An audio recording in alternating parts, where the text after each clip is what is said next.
Good morning, everyone, and welcome to another episode of LunarCrush Live. John, how are you this morning? I am good. I'm very good today. How are you, Joe?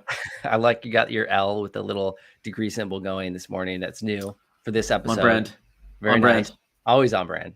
So everyone, just a reminder, disclaimer, before we bring Alex from Holaplex on, we do not take payment for our live stream. We bring on cool, fun, exciting people that have dedicated their careers and lives to crypto. We want to learn about how they've built their career, how they're building what they're building, which is Holaplex for Alex, which is super cool. Get in there if you want to ask some questions, and then remember, slam that subscribe button, as it says. We've got some really fun live streams coming up. We've got Hobie coming up, head of listing Sierra coming. We're going to learn a lot about them and what's going on there. And I think we're booking stuff out to like January, February now. We've got some fun ones coming up. We're going to try and get some Metaverse in here, and we'll pin those people down as well. But without further ado, let's bring on. What's up, Alex? How are you doing, my man? Good. How are you? Thanks for having me. Yeah, dude. This is always fun. I usually don't get to like hang out with someone like the day before we go on a live stream, but I got to meet you up in Santa Barbara yesterday. Thank you for hosting. So we start, where are you in the world and what's it like there? But we know that you're in Santa Barbara. What's it like there? Well, it's super warm and nice, like it is every day. It's kind of like Groundhog Day here. Anybody who's lived here knows. He's like, "What are you doing today?" Well, I'm going surfing or going for a hike with my kids, or we're going camping, doing stuff outside. It's just beautiful out. Yeah, I was enthralled with the city this last weekend, checking it out. It's beautiful up there.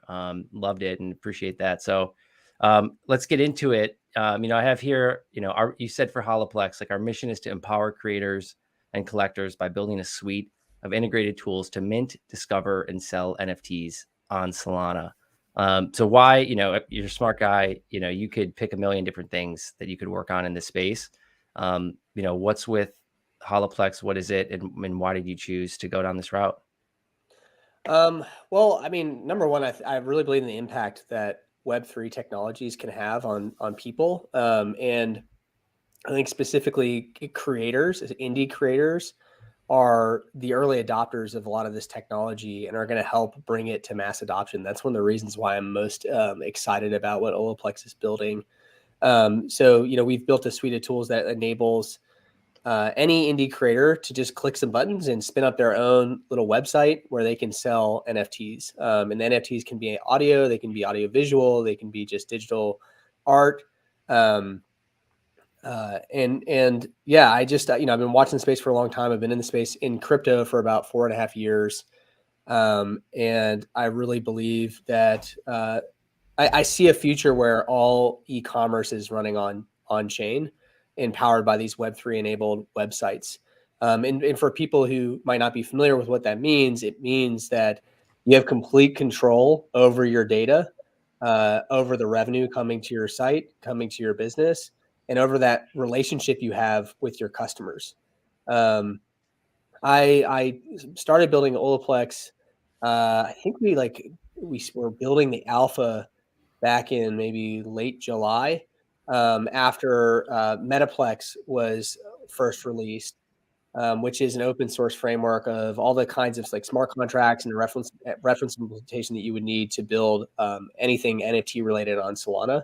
There were a bunch of indie creators that wanted to build their own websites on top of this framework, but they didn't know how to code, and they couldn't spin up the reference implementation themselves. And so my team started doing that one-off for indie creators. So it all just started out really just trying to solve a problem, and to out of my curiosity, to leverage Web3 technologies for decentralized websites. Like, I've been thinking about this idea for over a year now. And then I just saw these indie creators who wanted these websites, wanted to be able to mint their NFTs and host them on their own like custom branded storefront. And when we started doing it manually, we quickly got overrun by the amount of customers that wanted to do it.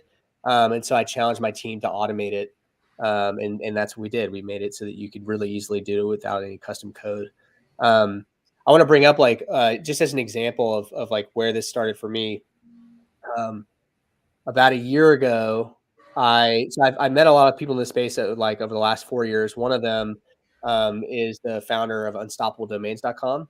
And I I got this idea that, hey, if I have a decentralized domain name that's running on a decentralized DNS, and I have a website that's storing all of its data on Arweave and IPFS and on chain, I could have a website that is unstoppable, actually unstoppable. Yeah. And I'm Armenian. So my family, my grandmother escaped the genocide in Armenia. And I, as an infant, and I thought to myself, like, what if we could create a historical record of the genocide, the Armenian genocide, and permanently store it on IPFS as a decentralized website? And so that was kind of like when I started exploring, hey, these different technologies, how can you combine these technologies in a way that allows people to create these kinds of sites? So That's crazy. I mean, that little story there of like, and as crazy as it sounds, like, I don't want to go back too far with history, and some people saying some things happened, some people say another thing happened. But with blockchain, I mean, you now have the ability to imprint that forever, and it's immutable. And it's just like, that's a very interesting use case for something to say there's no arguing, especially now that we have the ability to like showcase data, where before it's like, you couldn't have that video, right? Or you couldn't have something. So it's really interesting. Well, and there's censorship resistance too, which is like something I really believe in. So I started my career in this space working at Orchid. My business partner and good friend Brian Fox is a co-founder of Orchid. It's a decentralized website. Decentralized VPN company. So they're building decentralized VPN. You can go to orchid.com and check them out. And I got really, through that work, I was running BD there with a couple other people. And through that work, I got really immersed at the intersection of human rights, privacy, technology, and democracy. And I think these Web3 technologies are right at the center of that. And so if you think about what Holaplex has built today, any artist can freely create their art and mint them as NFTs and have a decentralized website hosted by us, built on top of open source software that Metaplex built. And then if one day they decide they don't like Holaplex, or Holaplex doesn't survive and shuts down, or we decide that like we don't want to host your content because it violates our terms of service or something like that, all the data is on IPFS and Arweave and on chain, and even the style sheets, to your front end, like your logo, your background image, all that stuff. So with a little bit of skill, you can take that and self-host it somewhere, maybe on a decentralized compute platform like a cache, and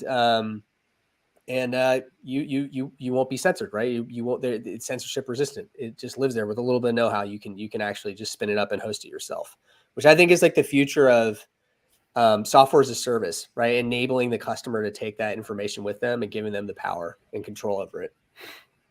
Yeah, and the value of it, right? Of what they've kind of created. And like you said, it's like, sure, you're making a lot of that stuff a little bit easier, but at the end of the day, it's not going to take that much effort to pick up what they've created with you and maybe move it somewhere else. Like you said, who knows what happens and what happens to what community that's out there.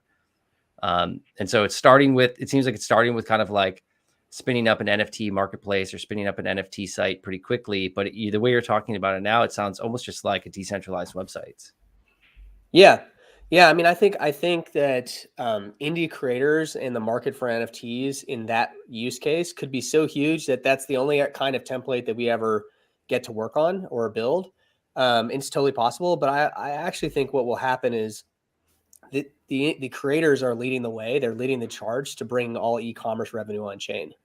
And that's the thing that I get excited about, both potential realities and directions. But I think if you're able to have a decentralized e-commerce site that runs with a decentralized domain name, then you can do really cool things like allow the account management of that site, so like the control of that site, to be represented by an NFT, and its associated revenue could be owned by the NFT.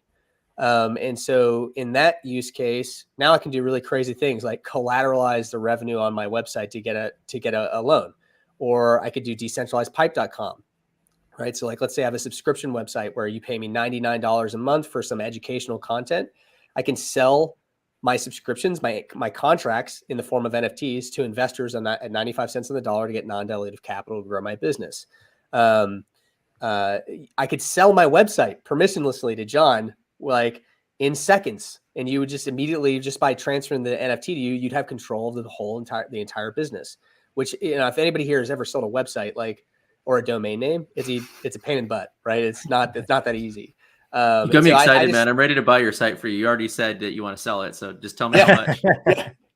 Yeah. So I was like, this is the kind of thing that I'm really interested in experimenting with in the future, and seeing what's possible with these technologies. You know, integrating not only like decentralized technologies to run a website, but also integrating decentralized finance directly into the site. So things like, hey, if you pay me in USDC, it automatically starts generating yield.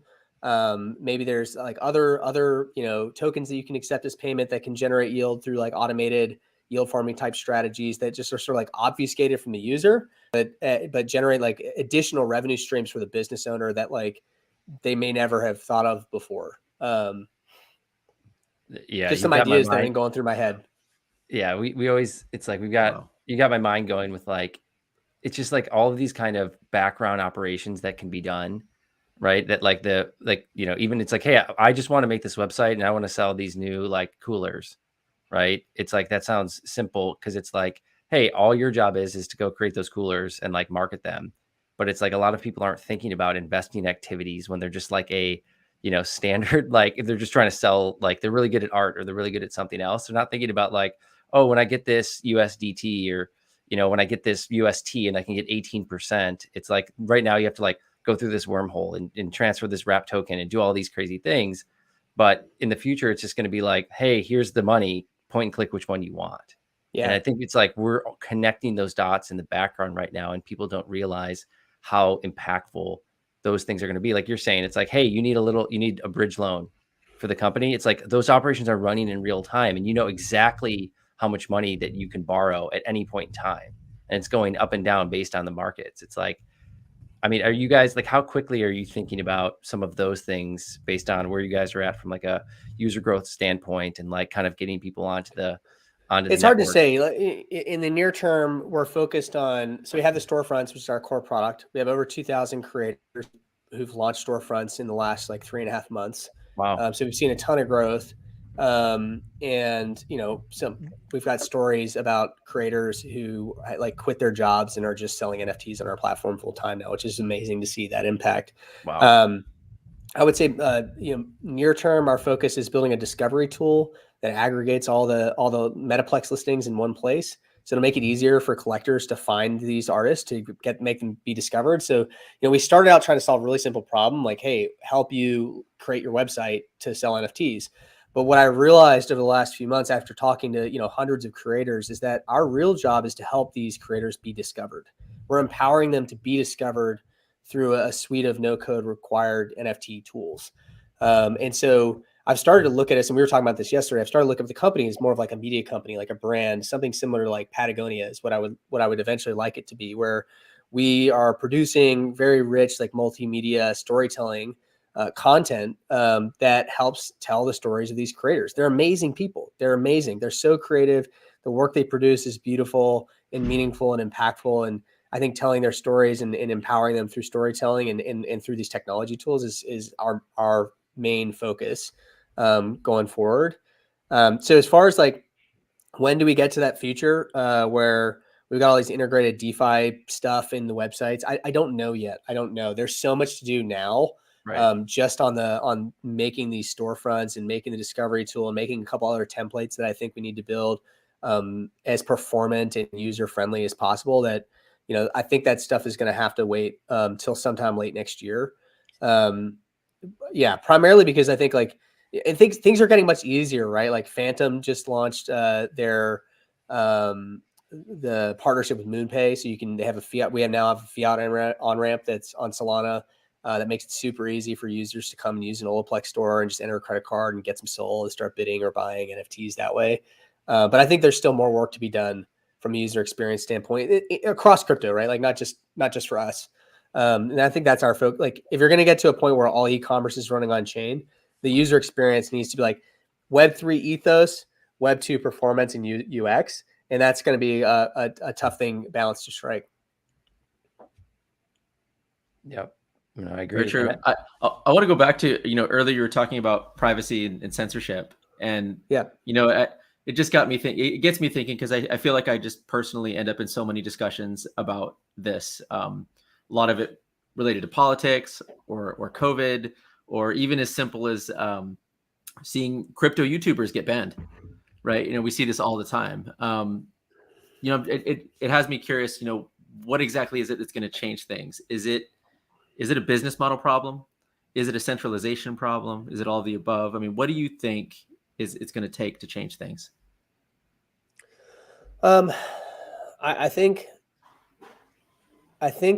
so. The things that I like that I'm seeing are decentralized systems where the node provider ends up being the one to choose what kind of content it hosts. So there's like some kind of community moderation in that way. But yeah, I mean, I think the business models have to change. I mean, from a privacy perspective, definitely the business models have to change, right? Like that's a place where I feel like a little clearer to me on what the changes might look like. It's different business models, tokenized business models where the incentives are aligned with the community. And the community is actually given some ownership and control over the platforms that they're using, not just the technology and the direct relationship by nature of the like technical architecture, but also the actual ecosystem through token ownership. I think that's where you start aligning the incentives of the platform with its users and giving the power back to them. And they're really the ones creating all the value, right? Like I say this all the time, like Olaplex does not exist without the creators who use it. And they're the best customer or user to work with I've ever worked with my entire life. Like they're so kind, they're so appreciative of the work that we do. But we're equally as appreciative because we don't get to have the fun that we have trying to build this platform without their existence either. So I think it's all about aligning incentives, and that's something that I've been exploring in this space for like the last 4.5 years.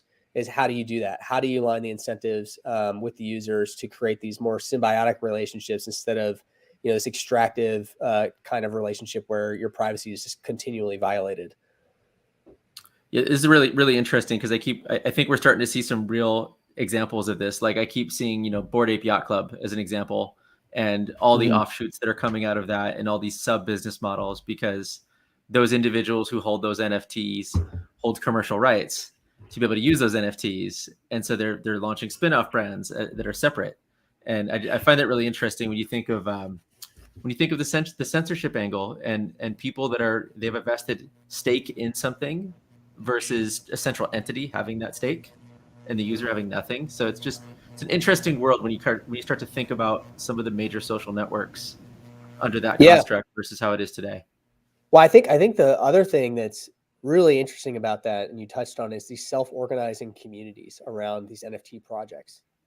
It's pretty incredible, and we've seen this in crypto too, with just straight up cryptocurrency governance tokens, right? It's very similar, where you have these self-organizing communities, and then they start governing a project, and then they just go off in these crazy directions that you never would have anticipated, and a lot of value gets created, and that value is shared amongst the participants.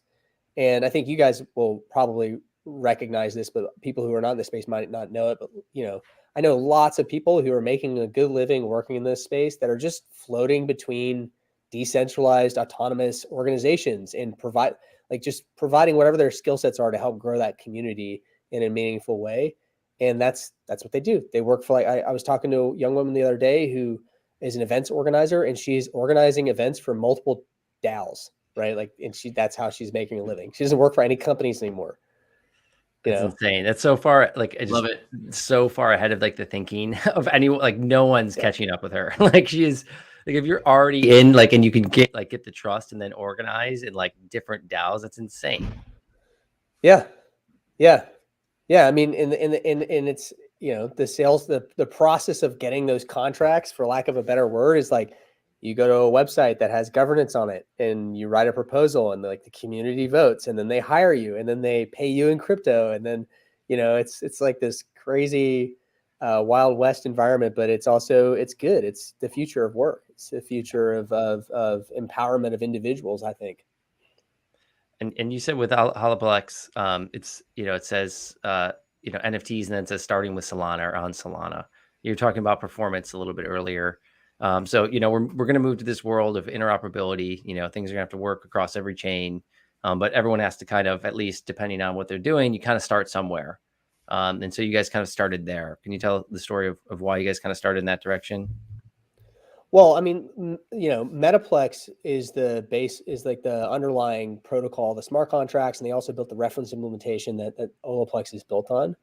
And I'm a big fan of Solana. I work really closely with Solana on various things with the Solana Foundation, and so I know people there. So I was like on the ground, kind of watching creators try to spin up their own custom Metaplex storefronts. And so I knew that was there. The team knew me, and that's kind of how we started doing those like one-off custom storefronts for folks. And then it just kind of grew on its own, right? Like it just grew really fast, and we then decided to automate it.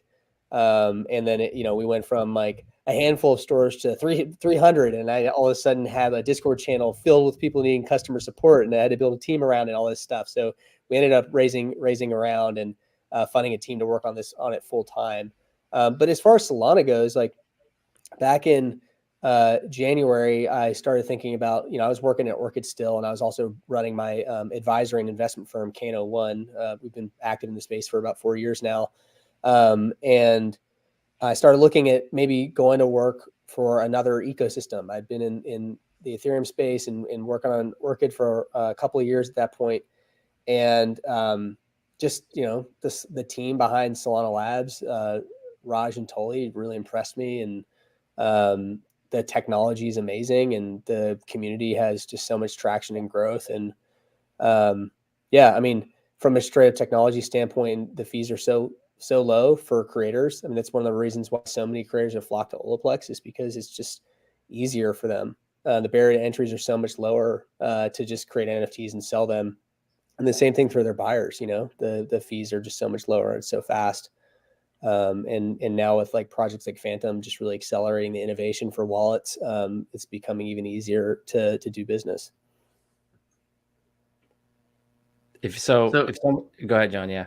So I'm curious what kind of demand you're seeing, and I don't just mean like how many people are signing up. I'm curious, what are people trying to launch on Holaplex? Like, are there certain specific models that you're seeing emerge, which I think is probably the most exciting thing here in this space, is like just total disruption of business models. Yeah.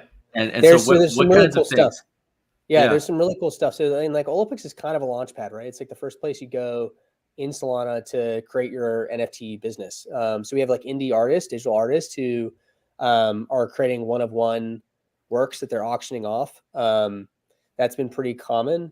One really successful project is Boogle.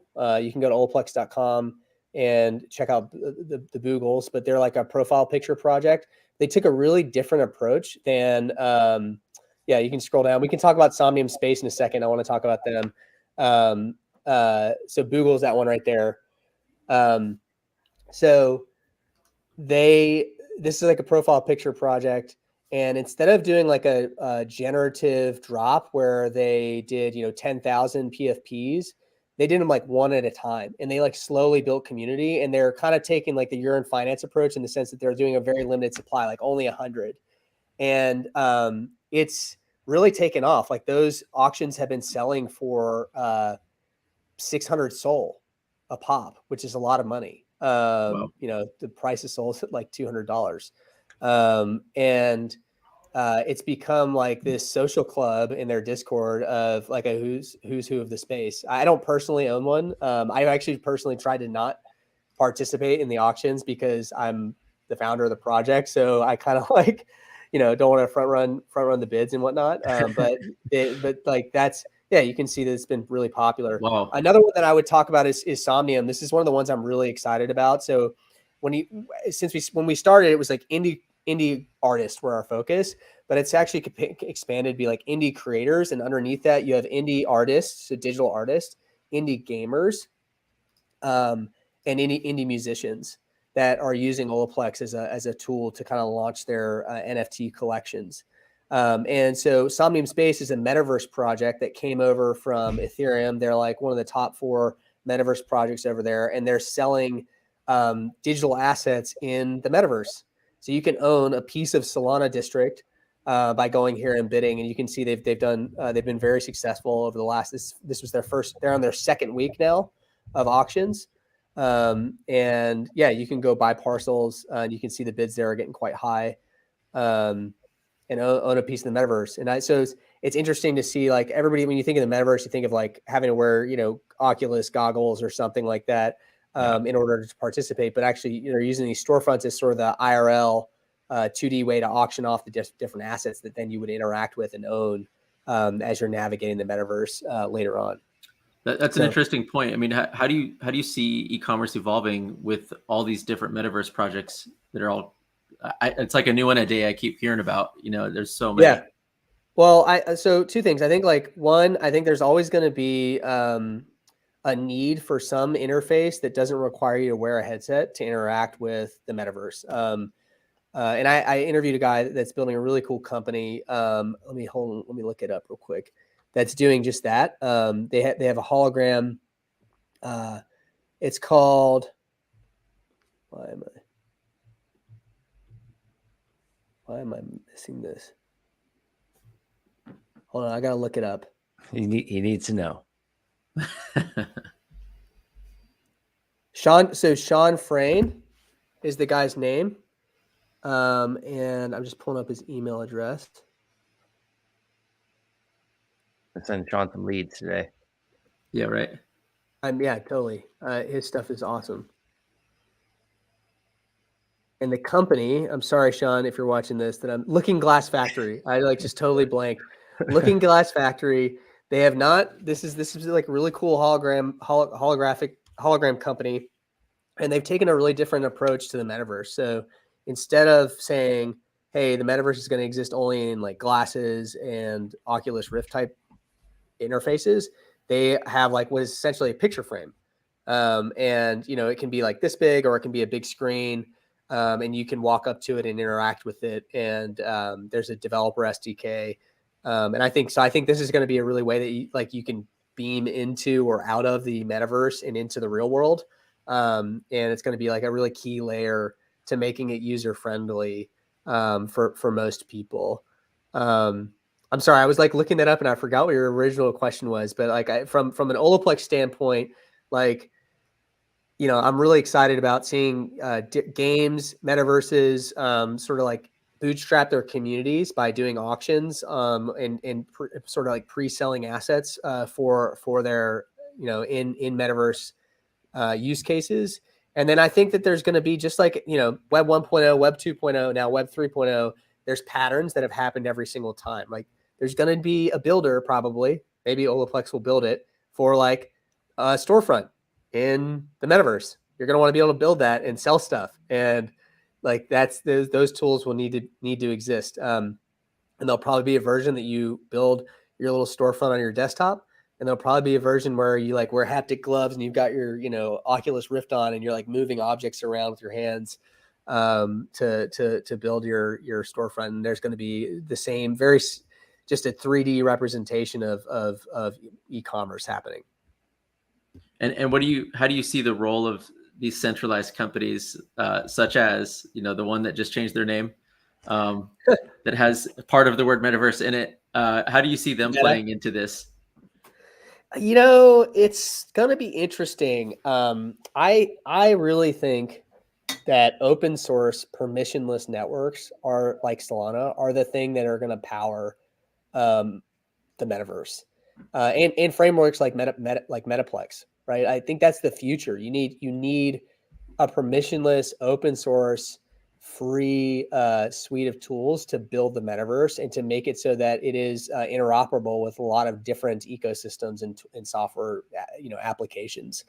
I'm sure that that Meta will have some open APIs or something, like some kind of developer platform. But if they take the same model that they've taken before, which is this permissioned ad revenue driven business model, I think it's going to fail. They have a huge user base and everything like that, but the incentives are not there, and people are waking up, right? Like, people, I think, are starting to realize that giving up custody and control of your assets to a corporation and giving up your rights to your privacy are just not the thing that you want to be doing.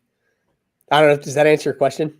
Yeah, and I 100% agree with you. It's going to be interesting because their entire company, everyone they've hired, is based around an ad model.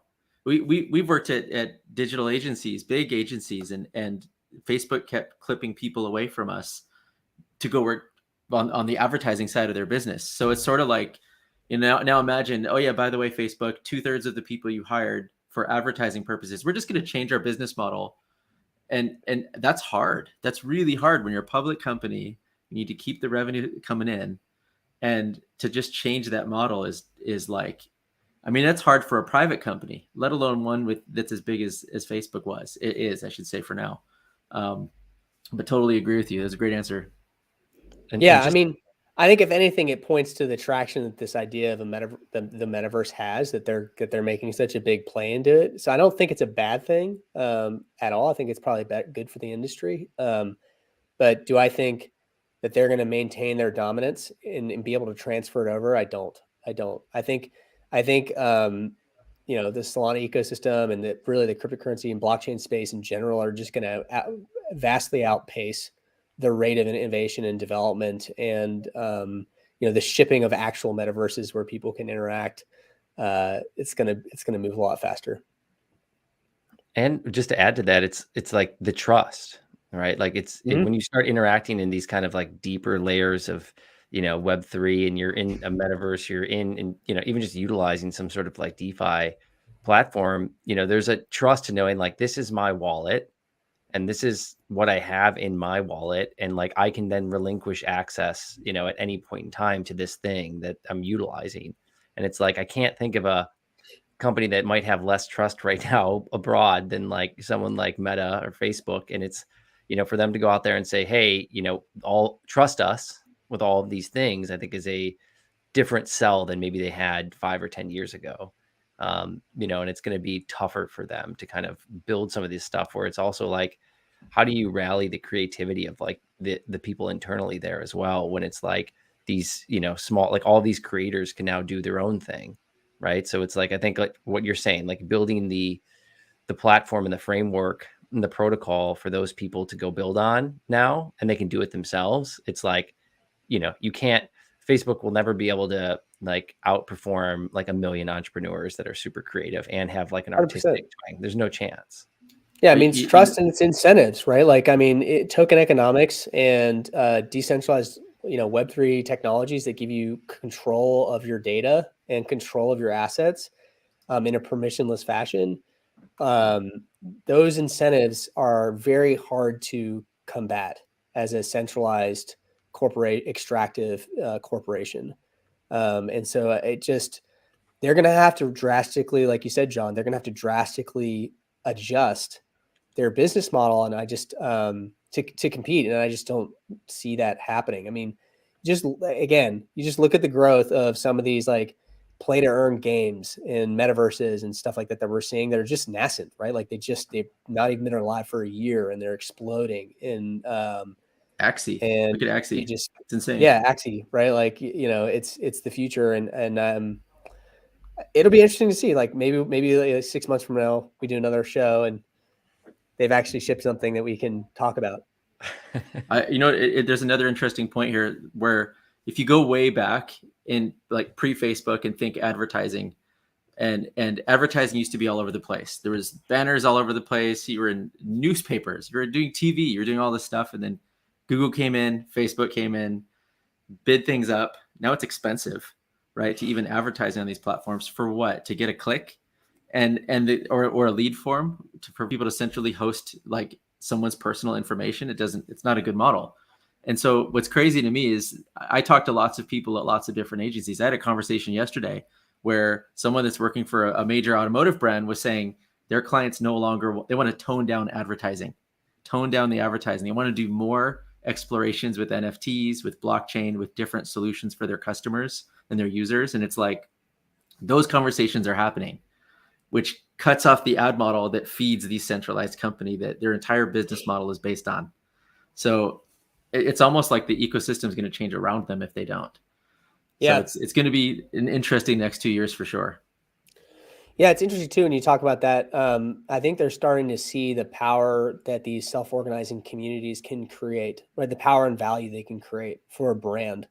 I think that's one of the things I'm most excited about for Olaplex and in general for the NFT space is I think there's a lot of people that want to get into NFTs, and they know there's value, but they don't know what the strategies are. And I think largely there are some things that have worked for like the crypto native space that we've seen working, but replicating that at scale for in an authentic way for a brand or an influencer that touches more like mainstream audiences, that still there's a lot of experimentation that needs to happen there, and I'm excited about that. I think there's some cool concepts that you can like combine these ideas in many ways to create really authentic communities around a brand or an individual influencer and drive community value and also value for a company.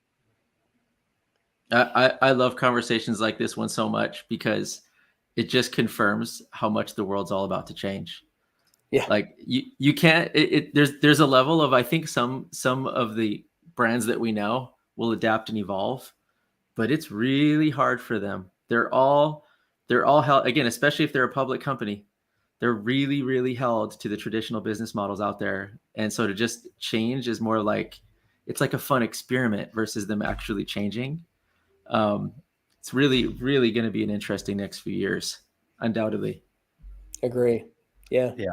And when you talk about the community and growing a brand today, it's like John, we work for automotive companies, and like with LunarCrush, I mean, we've built like everything organically, right? And like with community, and we've got more traffic on our site than most of the automotive companies that we even work for, and we did it organically, not paying. These people are paying hundreds of millions of dollars just plowing that into Google. They're probably, most of these automotive and these large companies, they're probably paying $5-10 million a year just to buy their own brand name to rank on Google, like, which is insane. It's like you have to pay $5 million or $10 million just so someone doesn't siphon off your kind of like your IP a little bit. I mean, I know it's on their platform. I know they created search, but there's just something interesting there. Like they should just give that to people, which is interesting. But it's like there's a different way to grow. And I liked at the beginning you were talking about, now that you've got these stores that are coming online, you're kind of already figuring out that it's your job to help these people grow, to create content. Do you see that is like, you've got these artists and you've got these people that are great at what they do, but now you're going to try to kind of like catapult them into finding audience? Is that where you're kind of seeing like your role already lying with Holaplex? I think that we play a role in the community. And I think there are other people out there, like other people and organizations like us, that can play that same role. And so when you think about decentralized systems and communities and decentralized economies, these are the kinds of things that like we're experimenting with manually right now and hoping to continue to like empower the community to do as well. But yeah, I do see it as our role to help them be discovered and to tell their stories. And frankly, it's just something I enjoy, right? Like I have a podcast called The Index Show. It's sponsored by The Graph.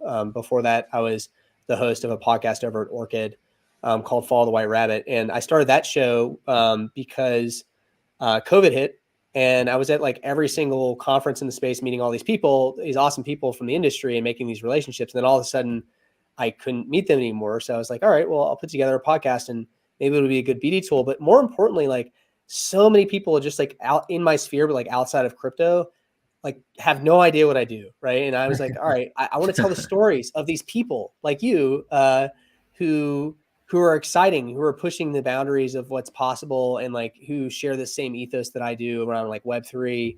And I really, the first show that I did was at Orchid was about the intersection of human rights, democracy, technology, and privacy, right? And there's a conversation and a story to be told and narrative there that I wanted people to understand in the mainstream.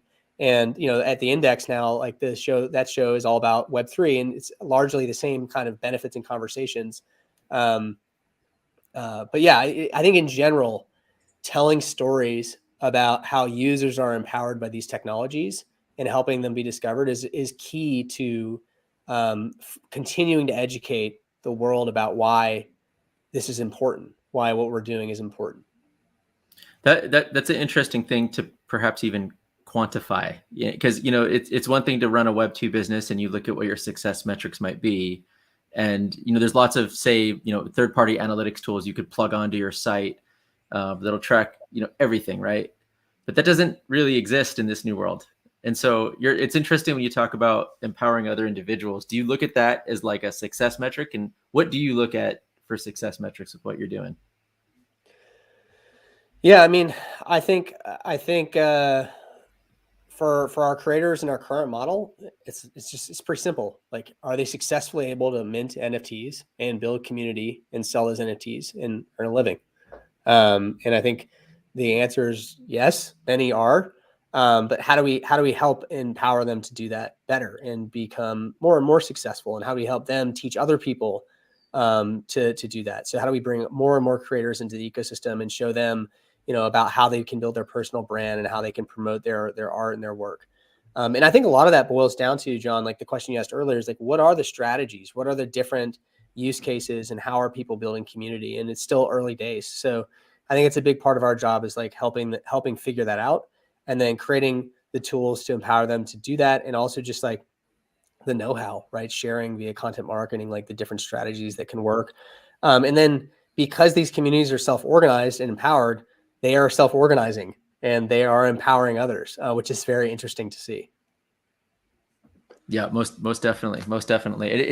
It's interesting even for us, going from traditional metrics to new metrics, and we're like, well, what exactly is valid? And it's an interesting answer you gave, where it's like, can they successfully achieve something? And it's sort of more of a UX answer than it is maybe a quantitative answer. And I think it's sort of it's an interesting direction to move into. Yeah.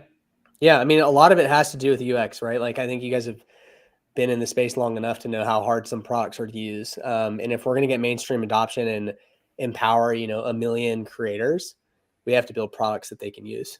And I think that was the story back in like 2016, 2017. And I think, with blockchains like Solana and some Web3 technologies, like we're finally at a place where I feel like we can implement those products.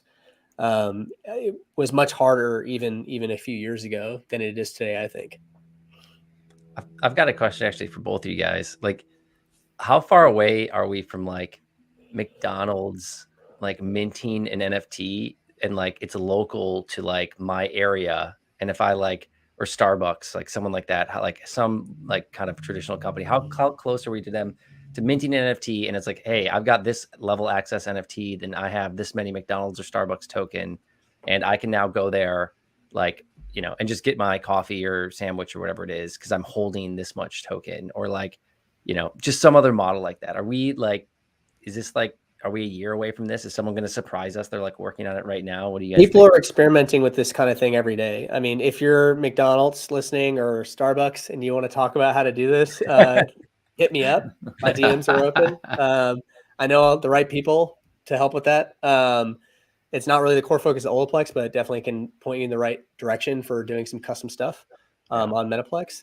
But there are definitely, there's a lot of interest from, I think, mainstream brands that want to be in the NFT space. So there's a little echo in the background. Sorry, guys. You're good. Yeah, I think I think in a way, for some kinds of companies, we're there. So if you like look at the entertainment industry and industries that rely on IP, like content as IP, we're very close. We're like I think in the next 6 months, we're going to see some insane big brand projects launching. I don't know who, but I just feel like we're there just based on some of the conversations I'm having. Yeah, I heard Martha Stewart is all excited about NFTs now, so there's one right there for you.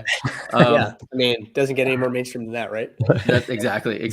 No, I was going to answer your question by saying, McDonald's recently, I think they launched the McRib NFT, and I haven't got my hands on one of those, but it sounds delicious. I think what's interesting about this is like, there's so many sides to this, but like take Starbucks. their CEOs, the last few CEOs they've had, have even said it's more about social good than it is selling coffee. And so they have this whole social good side of their business. And I think it's really interesting to start to have, like, from their perspective, way up at the top, what if you could quantify social good? What if you could quantify the good things that you did? And what if you did it through blockchain? And so I think there's kind of that side to this. But I think from a more of a core side of it, it's interesting. I live in walking distance to, now there are 6 coffee shops by my house here. So there's 6 coffee shops. I can walk to any one of them. And I'll tell you which one I would go to if they implemented, instead of the stamp where your 10th cup of coffee is free, if I earn tokens and I could stake those tokens and I could be loyal and keep having coffee there every day, and eventually get to a point where I'm staking so much that I get free coffee for the rest of my life, that's the one that I'm going to go to. And the others that ignore this model are going to go out of business. And so I think if you look at it competitively, it's awesome. I think where it gets difficult is when they evaluate their bottom line in their own token. That's where that gets really tough. It's like, wait, so if a coffee shop has a token and everyone starts using that token, no one's paying with dollars because everyone's just so loyal to this coffee shop and their entire ecosystem is dependent on that token. Is their landlord going to accept their token? Is there some other way that they can pay their bills? Can they pay their suppliers for their beans with their token? And the answer is probably not. And so I think now we have another problem to solve, because I think you could build this kind of model on the front end, but when you go deeper down the supply chain and the liabilities of any company, it sort of breaks. So I think there may be, I'm curious to see what someone builds there, because eventually you have all these organizations that have their own tokens that don't want to sell their own tokens. They don't want to tank their own tokens price, and they don't want to be disloyal. So there's something else there that I think is maybe missing in this answer. Yeah, no, it's good. And it's like, cause I just imagine we talk about community, and like when you can launch something, your community grows, nothing attracts a crowd like a crowd. It's like, what does McDonald's like Discord server look like? And it's like how what do the memes look like on there? And like, then those people are growing, it's just, I just feel like once these large brands figure that key out to growth, then they're all just going to go. But they need to see someone large do it and to know how to duplicate it. And no one's ready to innovate there. I don't know if that someone's buzzing a little bit. I don't know if that's you, Alex. Getting a haircut. There it is. There we go. Right. So we're kind of getting near the end here. I got a couple fun ones though. Alex, if someone tells you that NFTs are just JPEGs, what do you say to them? I guess they are JPEGs. Just you can own them. So if you don't have the private keys to the wallet that owns that JPEG, then it's not the original. It's just like any other piece of art or anything else that you might own. Someone could always like try and sell you a copy, but is it that one? Right. It's probably not. Love it. And then if you could predict the next big headline, like Q1 NFTs, like what is the next big headline in the news that we're going to see like in the next couple of months? Oh God. Geez. That's a good one. That's hard to get my crystal ball out for that one.